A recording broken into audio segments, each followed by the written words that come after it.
One of the questions we have is, why is God so morbidly violent in the Old Testament?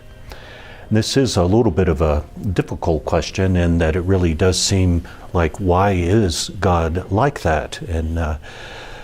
But one of the basic things is that we have to be careful about not examining God, but we have to be careful just to examine the culture and the values and the ways of an age, well, any age other than our own, but especially one so far back as during the time the Old Testament books were written.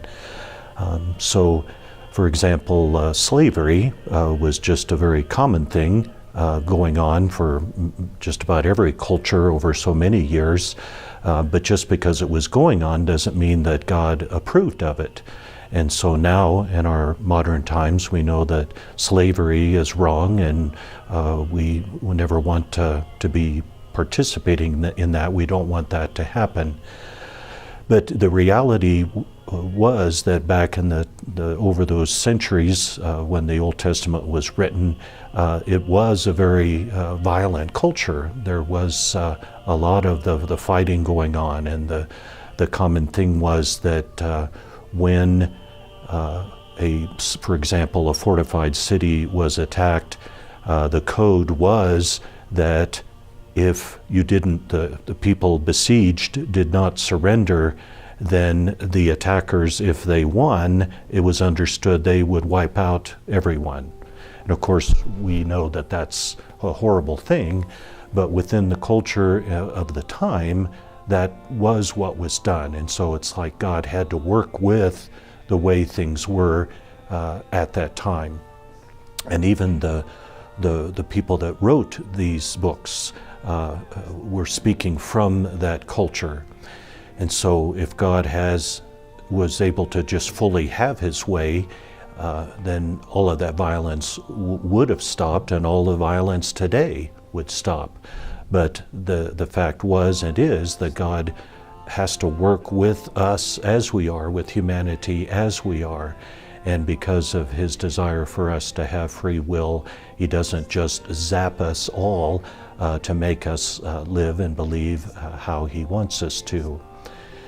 And so there's been one way of speaking of a progressive revelation in terms of, for example, in the Old Testament understanding, it used to be that if someone killed one of your own, then you would go back and kill as many or all of them that you could.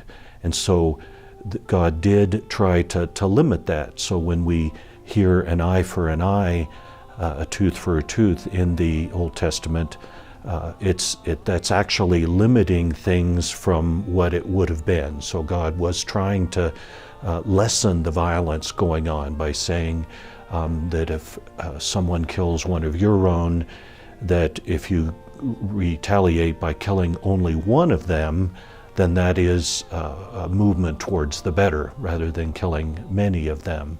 And of course, with Christ in the New Testament, he says that we don't retaliate at all, but rather turn the other cheek.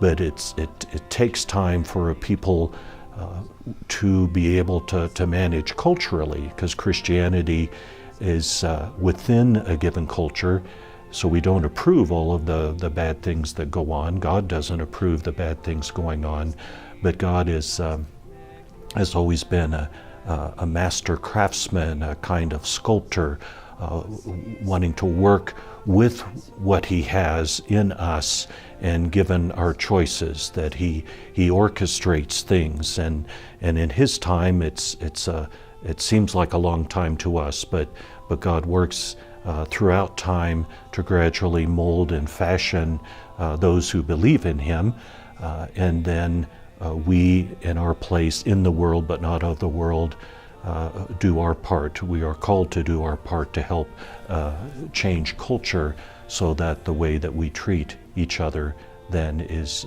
better and better. Plus, I don't think that we can say that the God of the Old Testament was morbidly violent and the God of the New Testament is all loving, but rather it is the same God, And God has always been one to want us, his people and all people, to live rightly. So in the Old Testament, there are many passages of God's enduring love, his faithfulness, his desire to show his mercy to us, but he does also expect certain behavior and responses to us, that he wants us to turn aside from sin and to allow him to mold us into the kind of people he wants us to be. And in the New Testament, Jesus isn't just about accepting everyone in every way all the time, that he challenged whole cities by the way they did not respond in faith to him. He pointed out to the Pharisees and Sadducees how they were teaching rightly but not behaving rightly. That Jesus cleared the temple of the money changers because of the influence that they were having there, and how that was not the place for this to take place. So it is the same God throughout, and God has always wanted to love us and has always wanted us to respond in love to him, and more to love all of our neighbors, all of our fellow human persons around us.